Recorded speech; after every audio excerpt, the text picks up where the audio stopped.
One proud tower stood against the skyline that day, but it was the dog who saw it fall. Smoke rose like a ghost above the city. While executives barked orders and sirens screamed, one K9 stood still, his body taut, his eyes locked on the flames. His name was Valor, and when others hesitated, he ran. No one else heard the cry beneath the rubble. No one else caught the scent of danger hiding behind steel and glass. But he did, and what he dragged from that inferno wasn't just a person. It was the beginning of something no one expected. Between a wounded firefighter, a cold-hearted CEO, and a dog whose heart never gave up. This is the story of how a broken city, a burning building, and a forgotten dog gave each other a second chance. Before we begin, hit that like button. Subscribe if you haven't already, and ring the bell for more stories that burn, break, and mend your heart, all in one breath. The sky above the northern skyline was the color of smoke and metal. Dry winds stirred the dust between high-rises, while sirens echoed down the avenues like wails from a city in mourning. There hadn't been rain in weeks, and the air was thick with static and tension. Somewhere in the heart of the commercial district, Morgan Tower burned. 22 stories of steel and solar ambition now cracking open at the seams. The tower, hailed as an impossible-to-burn smart structure, now spewed black smoke like a wounded beast. Ash fell like snow. Crowds had gathered at a safe distance, phones raised to capture the spectacle as fire trucks screamed past, tires groaning against the curb, their crews already disembarking in fluid, practiced motion. At the very edge of the chaos stood Clare Morgan, unmoving, composed, and entirely out of place. She was 35, with the sharp edges of someone who had earned power rather than inherited it.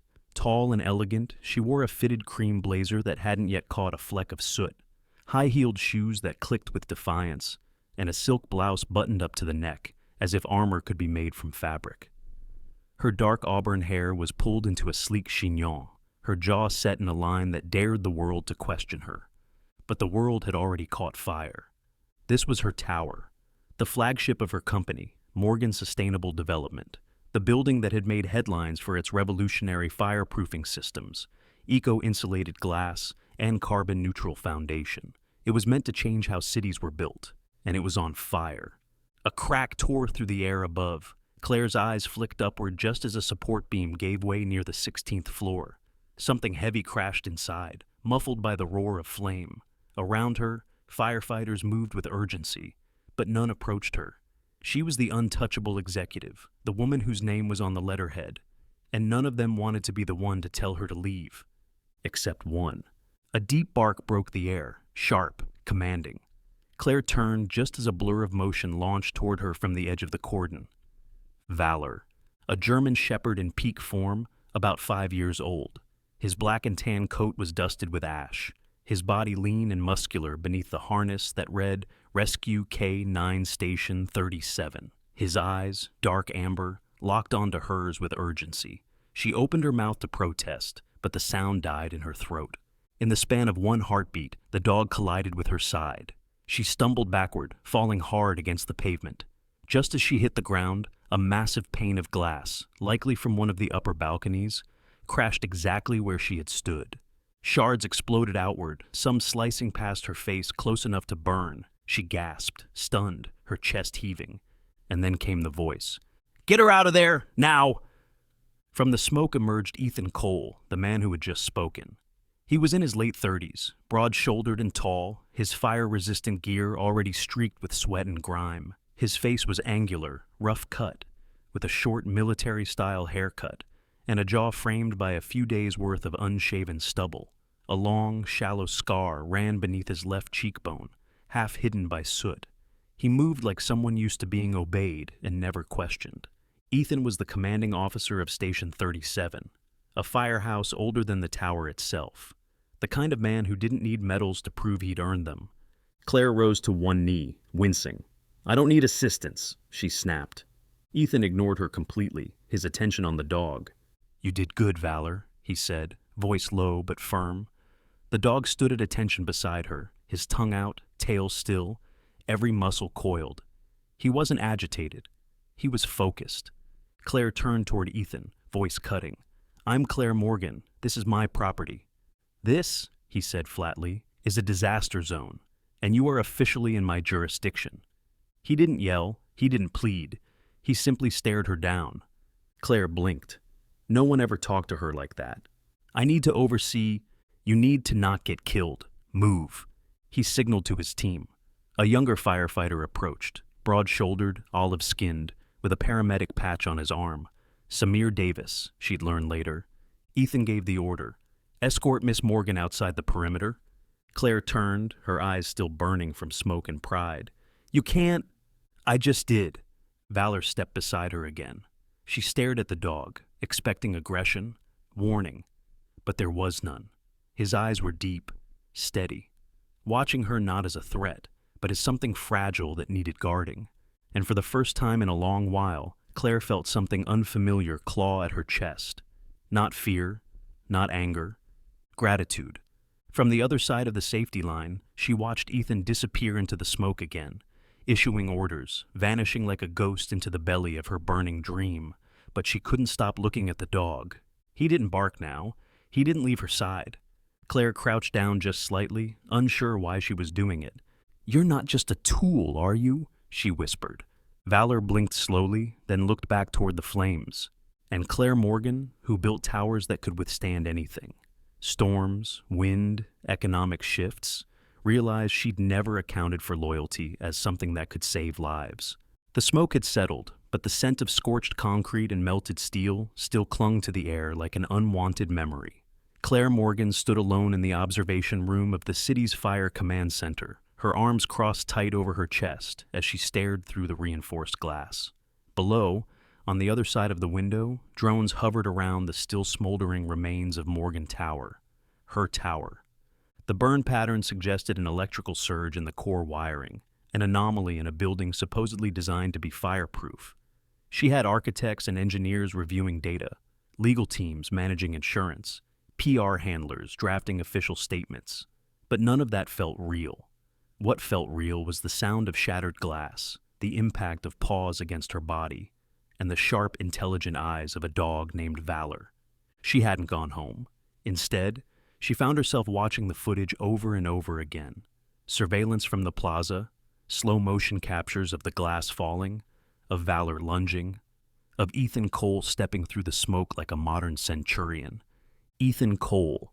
She didn't want to think about him, or the scar on his cheek, or the way he had looked at her not as a CEO, but as a person in danger. It was unsettling. Worse, it was unfamiliar. A soft knock came at the door. She turned. A slender man entered, clipboard in hand. He wore a station uniform, gray, neat, clean, though his boots were scuffed from use. He was in his late 20s, sharp-featured, with warm brown skin and black hair pulled into a short braid. His badge read, Officer Jaime Ortiz, Logistics and Canine Coordinator. His expression was polite, but there was a hint of amusement in his dark eyes, as if he already knew she didn't like to be interrupted. "Miss Morgan?" he asked. "Captain Cole asked me to give you this." He handed her a folded document, a basic incident summary from Station 37. She unfolded it, eyes scanning, then stopped. At the bottom, in neatly printed lines, K9 Unit Valor, breed German Shepherd, age 5, handler Captain Ethan Cole, lineage Shadow, K9, Rhett, deceased. Her fingers tightened slightly. "Shadow?" she asked aloud without looking up. Jaime tilted his head. "You recognize the name?" She hesitated. I might." He gave a faint smile. "Shadow was a legend around here, served over a decade with Station 37, retired 5 years ago, passed not long after. Saved more than 40 people in his career. Most of the newer dogs in our unit are from his line." Claire nodded slowly, then turned back toward the window. "There was a fire, a long time ago. I was 10, visiting someone in the Pinewood apartments. It was supposed to be a quick visit. I remember fire alarms, screaming, and a dog. I thought I imagined him." Her voice drifted off. Jaime leaned against the wall, his stance relaxed. "You didn't imagine him.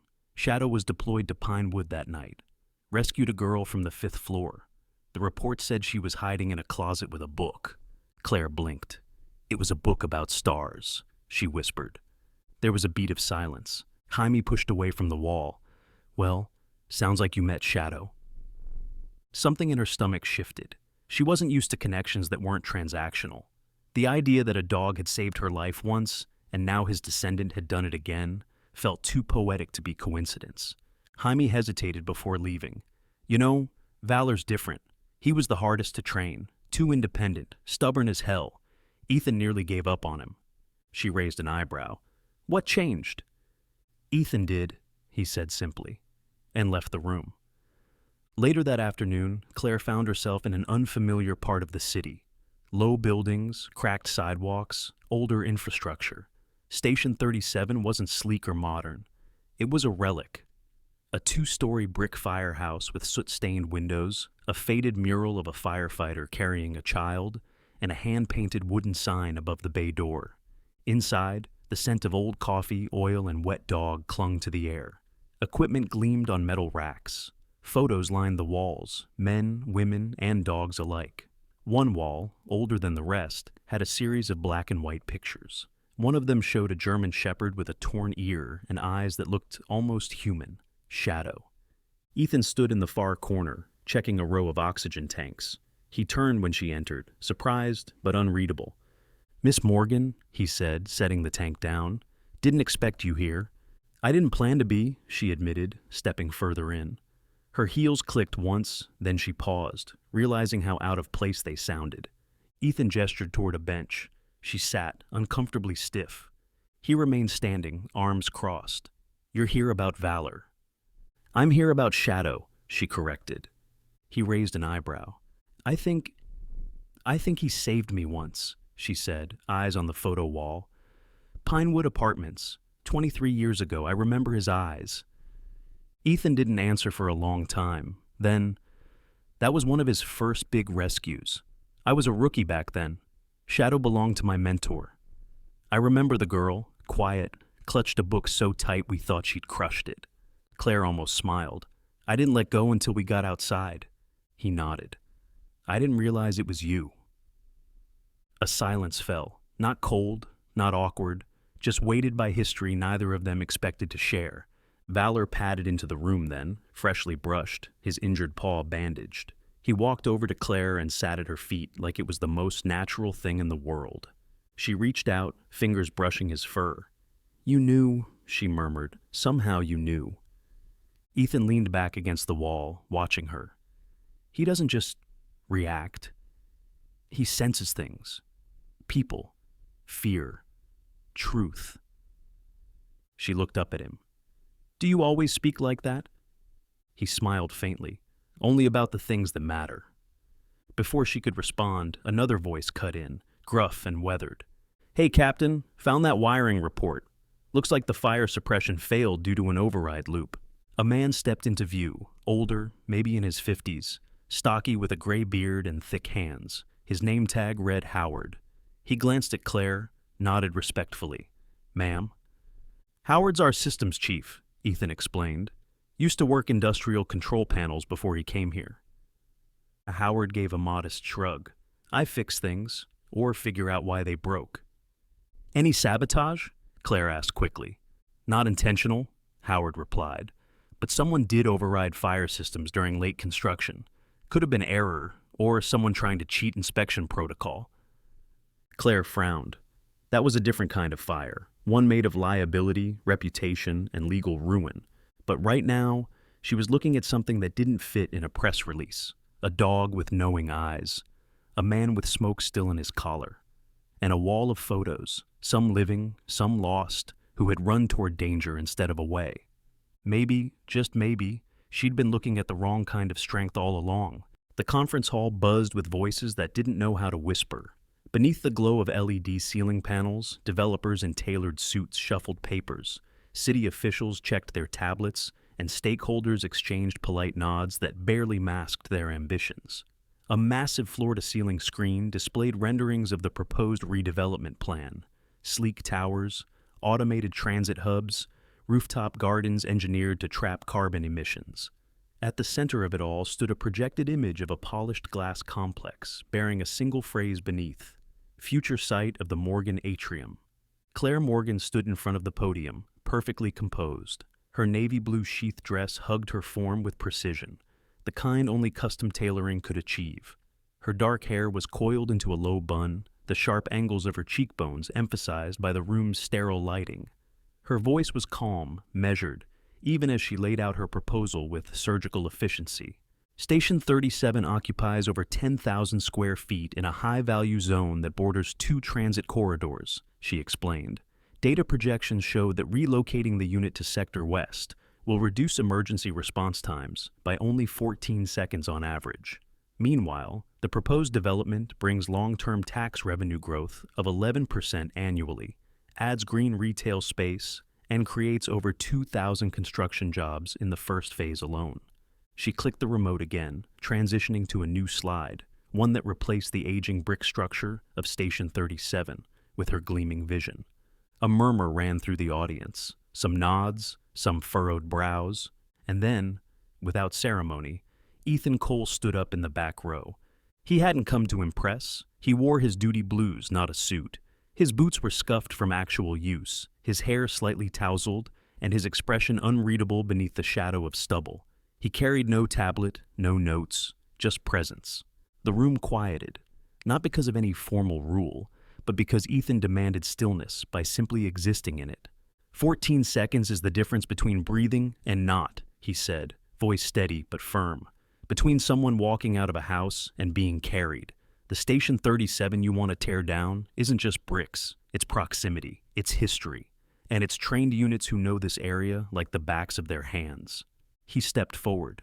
And it's home to a K-9 who just saved your life, Miss Morgan. The silence thickened. Claire's posture remained perfect. This is not personal, she said evenly. This is about efficiency. Efficiency doesn't drag people out of fire, Ethan snapped. It doesn't smell gas leaks or detect collapsed beams. Valor does. Somewhere in the crowd, someone coughed. Others began typing on phones, media reps already sensing a story. A voice called from the gallery. Is it true your dog saved Miss Morgan? Ethan didn't hesitate. Yes. Another voice, this one from a gray-haired councilwoman seated near the front. And you, Miss Morgan, how do you respond to that? Clare inhaled once.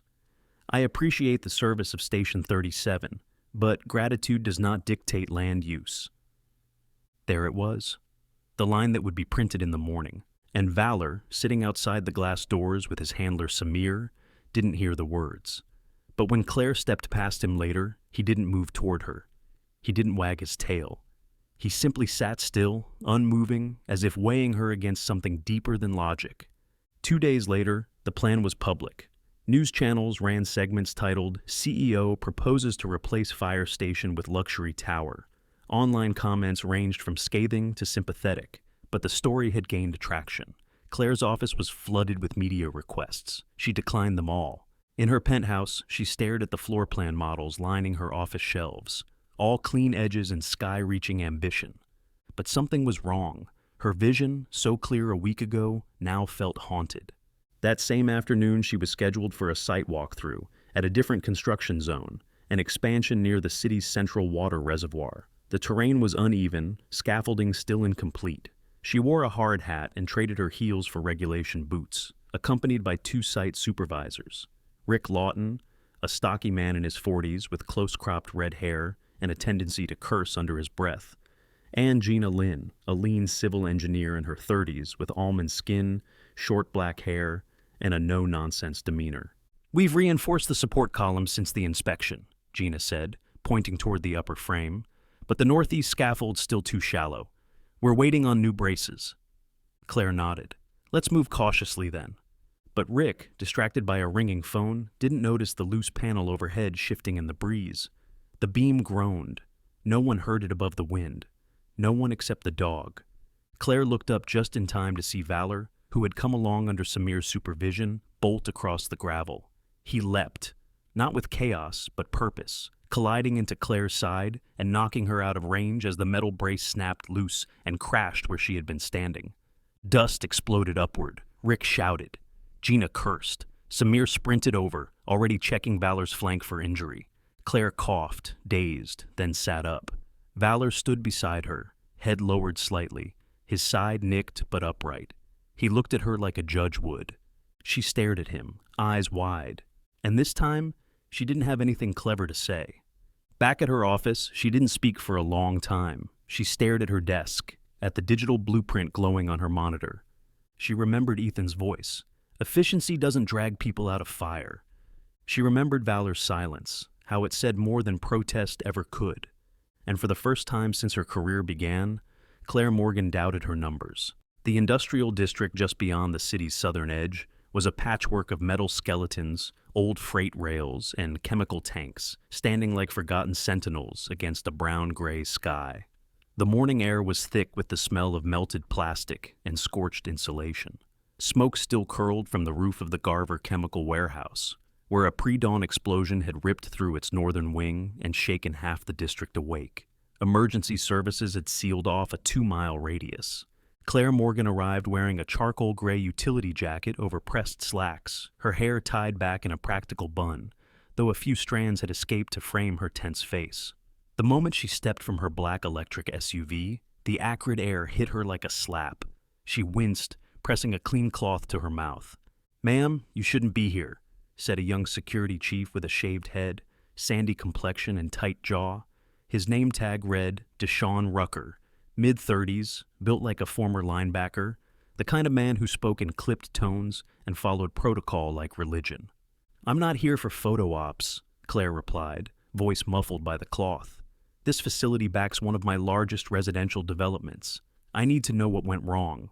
He hesitated, then nodded once. "Stay within the marked lanes. Rescue teams are still active inside." Clare turned toward the building. Its corrugated roof sagged, one corner completely collapsed. Yellow chemical hazard signs flapped in the breeze. Red warning tape whipped like wounded flags across the entrance. And weaving through it all like a ghost with a purpose was Valor. The German shepherd moved with quiet urgency, his coat darkened with soot, but his posture alert and focused. No leash, no orders, just instinct and training.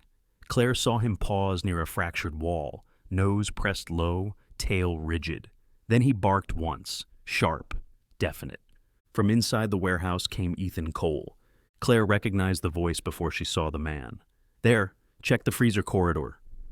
Moments later, a second responder emerged, taller, wiry, with olive skin and sharp eyes beneath a soot-streaked helmet. Luis Vega, in his late 20s, had joined Station 37 2 years prior after leaving a career as a high school biology teacher. His calm under pressure had earned him the nickname Surgeon among the crew. "3 bodies in the cold storage wing," Luis shouted. "At least 2 still breathing." A flurry of movement followed. Stretchers, med kits, oxygen masks. Clare stepped aside as the first of the victims was brought out. A middle-aged woman in a warehouse uniform, barely conscious, lips blue from chemical inhalation. The second was a teenage intern, coughing violently. The third, unconscious, looked no older than 25. Clare's throat tightened. She turned to Ethan, who stood with one gloved hand resting lightly on Valor's back. His jacket was torn at the shoulder, revealing a line of mottled bruising. Sweat clung to his temple. Despite it, his expression remained steady. "You sent him in alone?" Clare asked, stepping closer. "He went before I could stop him," Ethan said, glancing at the dog. "He found the heat pocket, narrowed the scent. We would have searched the wrong wing without him." Clare looked down at Valor.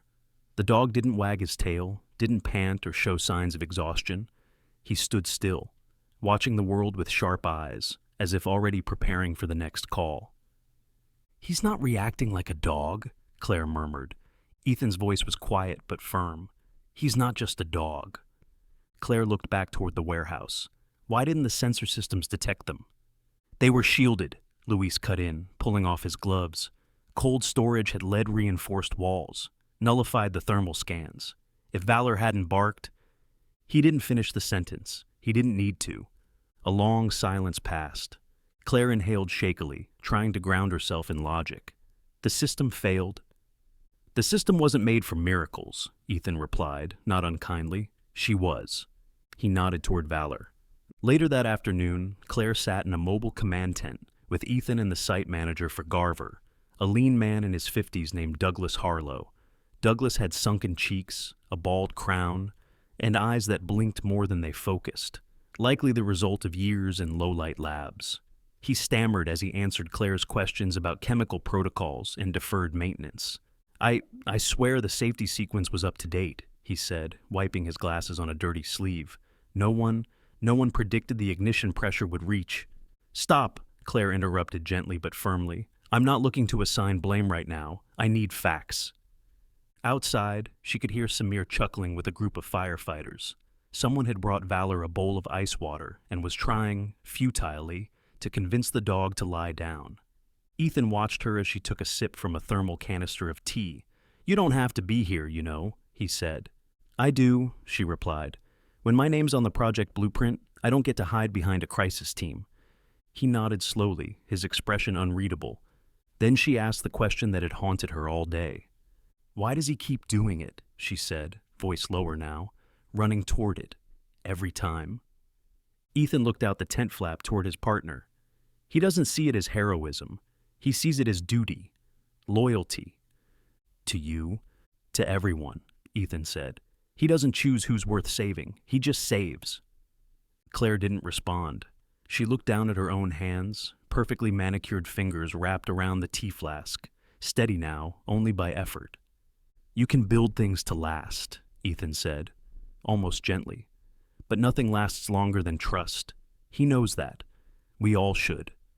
That night, Claire returned to her penthouse. She peeled off the jacket, changed out of her smoke-scented clothes, and stood barefoot by the floor-to-ceiling windows overlooking the city. In the distance, she could still see the smoke from the warehouse curling like a thread toward the stars. On her tablet, a news article was already trending. Rescue dog leads firefighters to trapped workers. Again.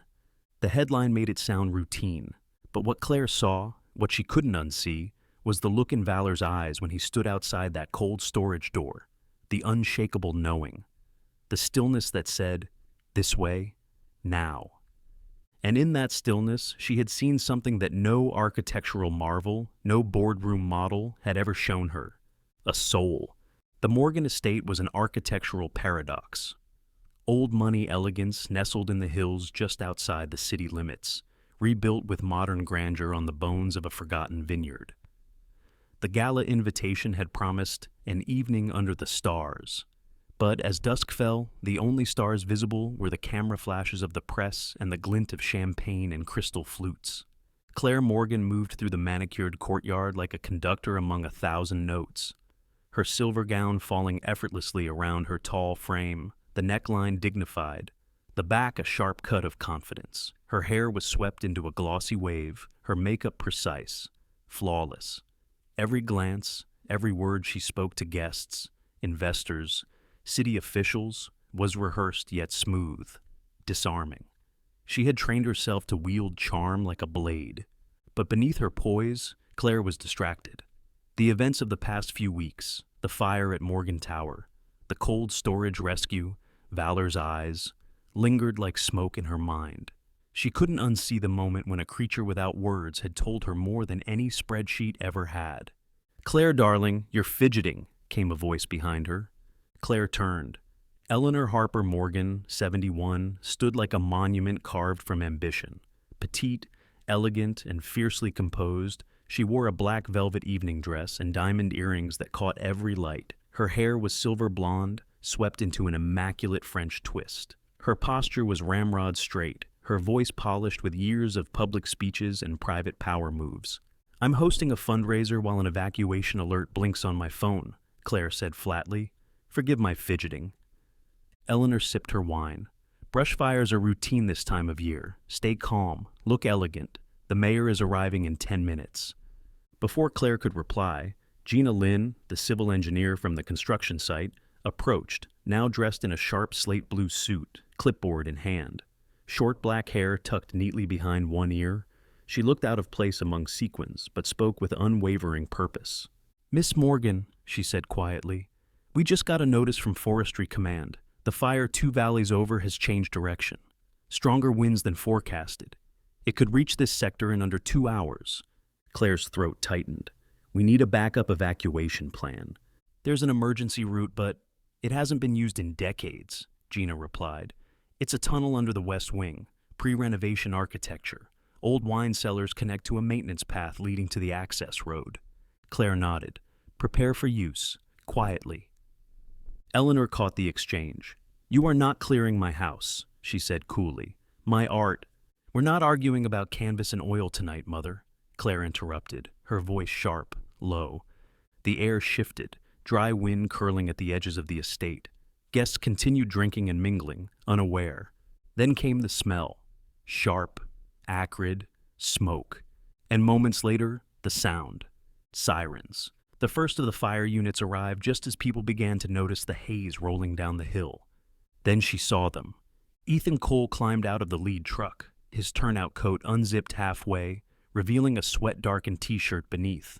His face was smeared with ash, his expression tight, focused.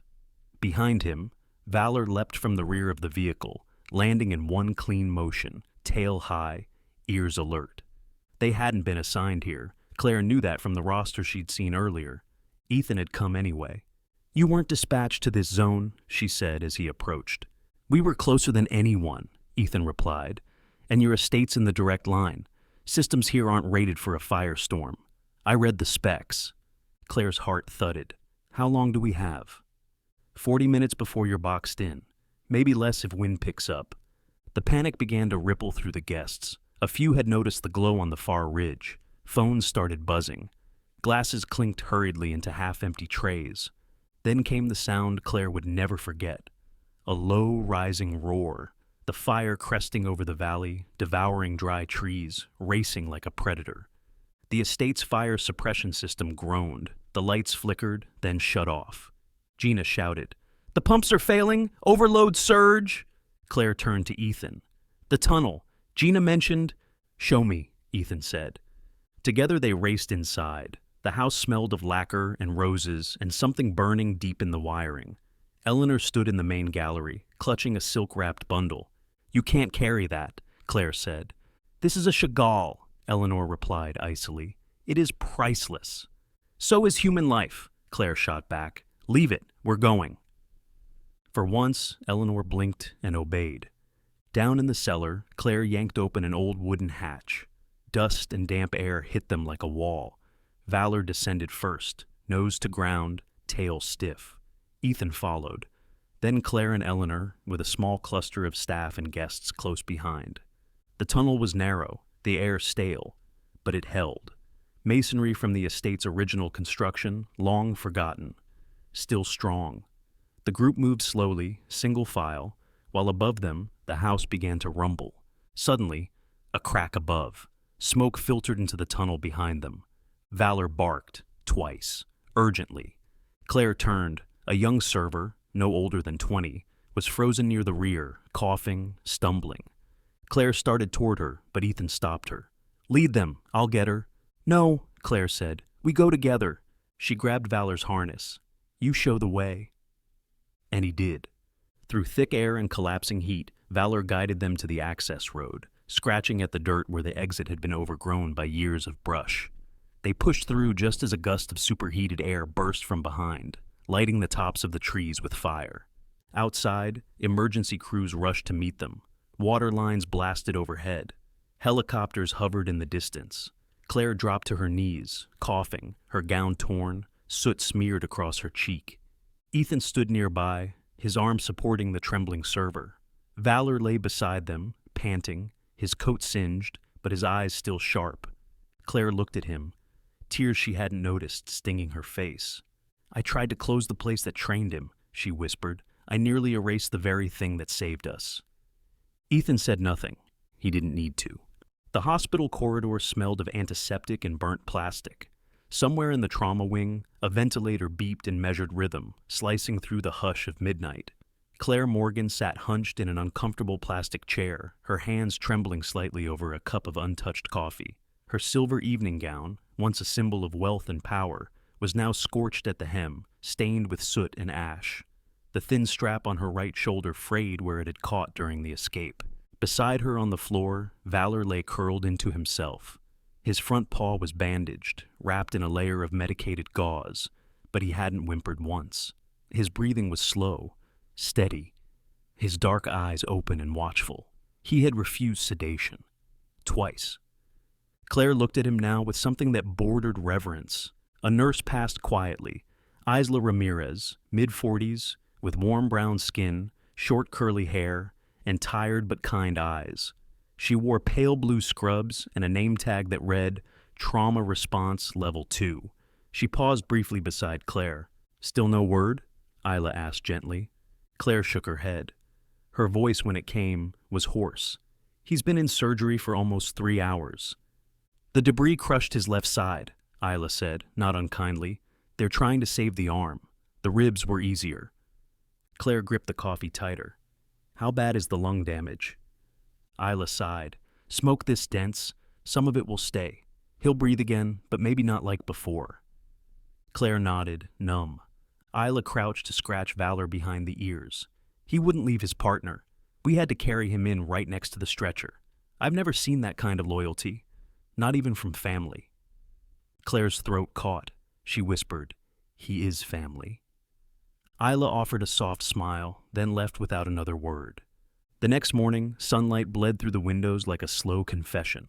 Claire hadn't slept. She had refused offers to go home, to change, to rest. She simply waited.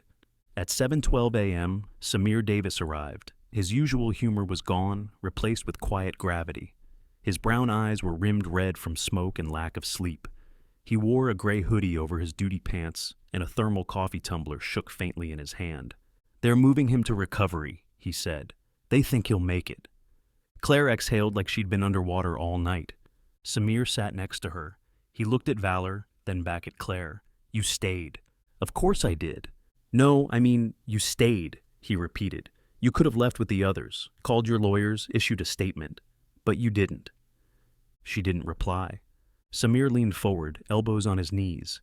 "He'll wake up, but it's going to take a while for him to be back on his feet. And when he is, he's going to ask about the station." Claire turned to him slowly. "What do you mean?" "I mean," Samir rubbed his face, "the board knows what happened, but they're still expecting you to spin it. The official statement goes out at 11. Your PR team's already waiting in conference room 2B. At 10:45 a.m., Claire stood behind the press podium at the City Municipal Hall. Cameras flashed, microphones waited, her hair had been pinned back into a low knot. She wore a simple black pantsuit, no accessories, no lipstick.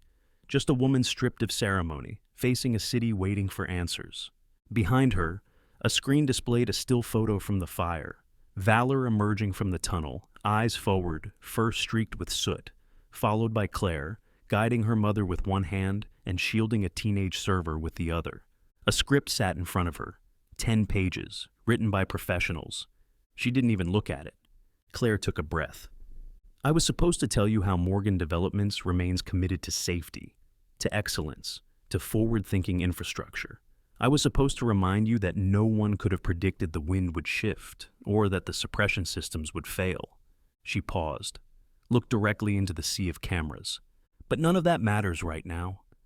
The room stilled, because what saved me, what saved dozens of people last night, was not a system, not a sensor, not a carefully planned safety protocol.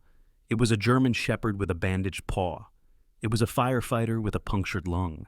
It was a team from a firehouse I nearly helped erase. Her voice tightened. "I proposed demolishing Station 37 to build a luxury project. I had data, I had arguments, I had numbers that made it all make sense." She swallowed. "But the truth is, I forgot what doesn't fit in a spreadsheet." She looked to the side of the room. Eleanor was seated there, silent for once, her hands clasped tightly over her lap. Claire continued, "When I was 10 years old, a rescue dog from Station 37 pulled me out of a burning building. Last night, his descendant did it again. That station, that place I tried to shut down, is the only home in this city producing creatures capable of that kind of courage, and I nearly erased it." She let that hang. Then, "I was wrong." Gasps were audible now. A few reporters lowered their pens. Others leaned forward. Claire finished, voice calm. "I'm withdrawing the redevelopment proposal effective immediately, and I'll personally sponsor the rebuilding and modernization of Station 37, not as a business venture, but as a thank you, because some places aren't just real estate, some places build heroes." She stepped back. The footage spread fast. Within hours, the video hit 1 million views. By evening, it was clipped into national headlines. CEO saves herself by saving a station. The dog, the fire, the change. Valor's city. Claire ignored all of it. Instead, she returned to the hospital, sat beside Ethan's bed, and watched his chest rise and fall beneath the tubes. A nurse, Geraldine Jaree Klein, a stern woman in her 60s with iron gray hair and a motherly scowl, peeked in. Visiting hours ended an hour ago. Claire didn't blink. I'm not visiting, I'm waiting. Jerry grunted. Good answer. She closed the door behind her. Valor lay curled at the foot of Ethan's bed. This time, he slept deeply. The morning the demolition crew arrived at the remnants of Morgan Tower, the sky held the quiet of forgiveness. A low mist hugged the earth, wrapping around the fractured concrete like it was mourning something once proud but ultimately hollow. Claire Morgan stood alone at the edge of the cord and tape, hands in her wool coat pockets, eyes lifted to the skeleton of steel beams that used to carry her name toward the clouds. She didn't cry. Not anymore. Instead, she let the past settle into the dust, and she let the future begin. 3 months later, where the tower once loomed, a new foundation was poured. Not of luxury offices or mirrored glass, but of reinforced brick and fireproof siding. It wasn't tall. It didn't shimmer, but it breathed with purpose. The Phoenix Initiative was announced in a city hall briefing that was modest compared to the viral spectacle of her last press conference. No theatrics, no applause, just a few committed faces in folding chairs and a model displayed under a soft floodlight. An integrated K-9 training facility and rescue station, advanced fire simulation rooms, search and rescue terrain, dormitories for live-in trainees, veterinary wings, and at the center of it all, a small copper statue, still being cast, of a German shepherd mid-stride, one paw lifted, ears forward. It would be called the Valor Center. The city council had voted unanimously to approve it. The zoning was fast-tracked, and Claire funded the first $12 million personally, on behalf of every child who ever ran from fire and every creature that ran into it. Claire now lived in a quiet lakeside house 2 hours north of the city, far from the sound of sirens and construction. The cabin wasn't grand. It had cedar walls, creaky floors, and a porch that faced a wide stretch of still water where loons called at dusk. She had purchased it under an old family trust, long forgotten, and restored it with her own hands, ripping out carpet, sanding window frames, choosing simplicity over perfection for the first time in her life. She lived there with Ethan, now 3 months post-surgery. His left arm remained in a compression brace most days, the tendons still relearning their strength. The once imposing firefighter moved slower now, but his presence hadn't faded. His beard had grown in fuller, a soft silver streak now cutting through the rough along his jaw. He spent mornings teaching breathing techniques to new recruits via remote training, and afternoons mending old gear or helping at the local volunteer station. And Valor? He had adapted to cabin life as if he'd been born for it. His left paw, still occasionally tender, bore a faint scar beneath the fur, but he chased squirrels with tactical precision and slept on the porch like a king at peace with his kingdom. The neighbors, sparse and respectful, often waved from afar.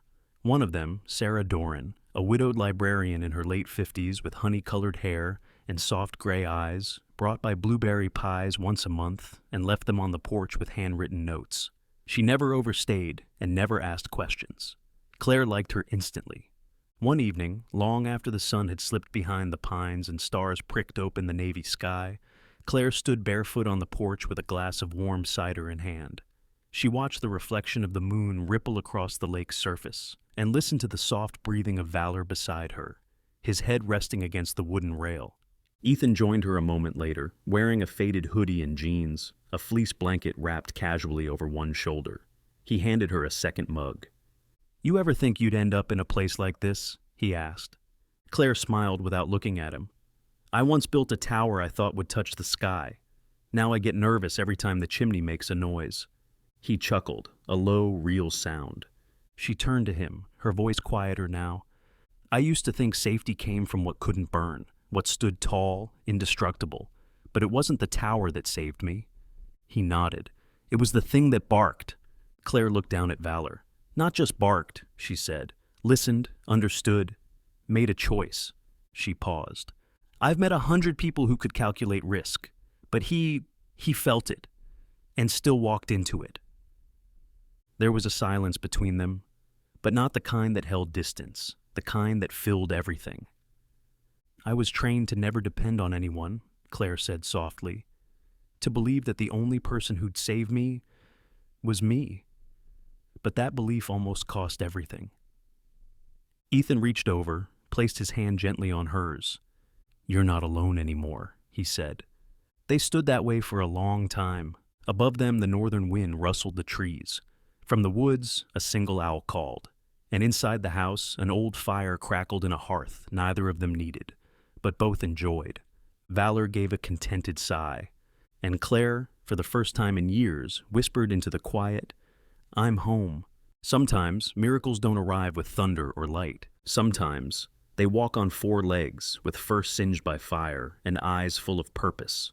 In a world obsessed with towers and titles, God still whispers through the humble, through a loyal dog, a wounded man, and a woman learning to feel again. We build walls, chase numbers, and forget that the greatest safety doesn't come from what we construct, but from what we love, and what loves us back without question.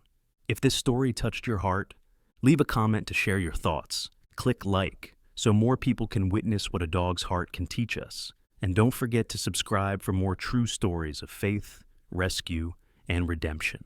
May the Lord bless you and your family tonight, and may He always send someone, even with pause, to find you when you're lost. God bless.